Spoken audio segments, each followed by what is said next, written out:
हौसले जिनके बुलंद होते हैं, उड़ान उनकी आसमान से भी ऊंची होती है। देश के यशस्वी प्रधानमंत्री नरेंद्र मोदी जी के नेतृत्व में फ्यूचर रेडी इंफ्रास्ट्रक्चर का निर्माण देश की प्राथमिकता रहा है। पिछले 7 सालों में देश की विकास यात्रा के रूप में सिविल एविएशन सेक्टर ने अभूतपूर्व प्रगति की है। ये संकल्पबद्ध नेतृत्व का ही परिणाम है कि आजादी से लेकर वर्ष 2014 तक जहां देश में केवल 74 एयरपोर्ट थे, वहीं पिछले 7 सालों में 84% की वृद्धि हुई और आज 62 नए एयरपोर्ट के साथ कुल 136 एयरपोर्ट संचालित हैं। सिविल एविएशन इंफ्रास्ट्रक्चर के विकास के लिए 17,600 करोड़ रुपए से नए एयरपोर्ट, टर्मिनल भवन और वाटर एरोड्रोम का निर्माण कराया गया, जिससे देश के सुदूर क्षेत्र और नए राज्य भी भारत के एविएशन मैप पर आ गए हैं।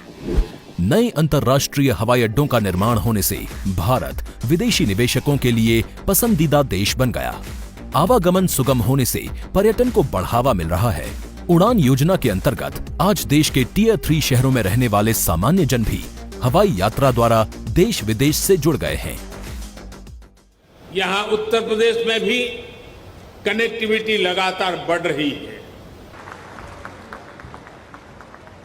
यूपी के अलग अलग अंचलों में हवाई मार्ग से कनेक्टिविटी बहुत जल्द, बहुत मजबूत हो जाएगी। पलायन और भ्रष्टाचार वाली पहचान का दंश झेल रहे प्रदेश की कमान माननीय मुख्यमंत्री योगी आदित्यनाथ जी ने संभाली। वह निवेश और ईज ऑफ लिविंग के लिए जरूरी कनेक्टिविटी को प्राथमिकता देते हुए सड़क, मेट्रो, एयर जैसे क्षेत्रों में रिकॉर्ड विकास कार्यों की शुरुआत की। वर्ष 2017 से पहले उत्तर प्रदेश में मात्र 6 एयरपोर्ट क्रियाशील थे। आज उत्तर प्रदेश में 3 इंटरनेशनल एयरपोर्ट सहित कुल 9 एयरपोर्ट क्रियाशील हैं और चौथा इंटरनेशनल एयरपोर्ट जेवर नोएडा व 5वां इंटरनेशनल एयरपोर्ट अयोध्या में बनने जा रहा है।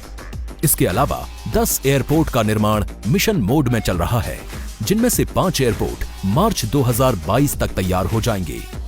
आज माननीय प्रधानमंत्री जी द्वारा देश के सबसे बड़े airport Noida international greenfield airport जेवर का शिलान्यास किया जा रहा है, जो माननीय प्रधानमंत्री जी के विजन के अनुरूप देश की कनेक्टिविटी के विकास में नया अध्याय जोड़ेगा। इसके साथ ही उत्तर प्रदेश देश में सर्वाधिक 5 इंटरनेशनल एयरपोर्ट वाला राज्य बन जाएगा। कुल 30,000 करोड़ की लागत से बनने वाले इस एयरपोर्ट के पहले चरण में 4,600 करोड़ रुपए की लागत से 3,300 एकड़ भूमि पर 2 रनवे का निर्माण किया जाएगा। दूसरे चरण में 5,800 हेक्टेयर में 5 रनवे और एक मेंटेनेंस भवन विकसित किया जाएगा। ग्रीनफील्ड एयरपोर्ट देश की राजधानी दिल्ली के परिक्षेत्र में दूसरा इंटरनेशनल एयरपोर्ट होगा।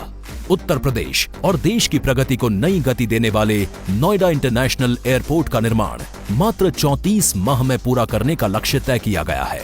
वर्ल्ड क्लास सुविधाओं और क्षमता वाला अंतर्राष्ट्रीय एयरपोर्ट दिल्ली, नोएडा, गाजियाबाद, अलीगढ़, आगरा, फरीदाबाद जैसे कई महत्वपूर्ण शहरों और आसपास के क्षेत्रों की करोड़ों की आबादी को लाभान्वित करेगा।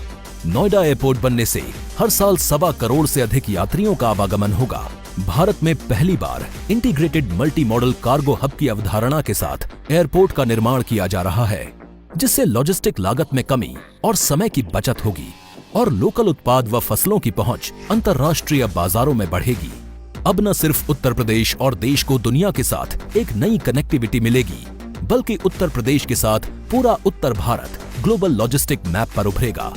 जेवर एयरपोर्ट के आसपास एरो सिटी, 10,000 करोड़ रुपए की लागत से film city, medical device park, 3,000 crore के निवेश से apparel park, multiplex, mall, convention centre, नई औद्योगिक इकाइयां, फसल मंडी एवं Uttar Pradesh defence industrial corridor के अलीगढ़ नोड के निर्माण से पश्चिमी उत्तर प्रदेश की तस्वीर बदल जाएगी। स्थानीय हुनर को भी नई पहचान मिलेगी। पर्यटन विकास एवं सर्विस सेक्टर को बढ़ावा मिलेगा। रोजगार के नए अवसर उपलब्ध होंगे। 1 लाख से अधिक लोगों को रोजगार मिलेगा। अर्थव्यवस्था और इंफ्रास्ट्रक्चर के मजबूत होने से उत्तर प्रदेश देश की सबसे बड़ी अर्थव्यवस्था बनने की ओर अग्रसर है। आज उत्तर प्रदेश माननीय प्रधानमंत्री जी के आत्मनिर्भर भारत के संकल्प और मेक इन इंडिया अभियान में योगदान दे रहा है और निवेश की ऊंची उड़ान भर रहा है। सोच ईमानदार,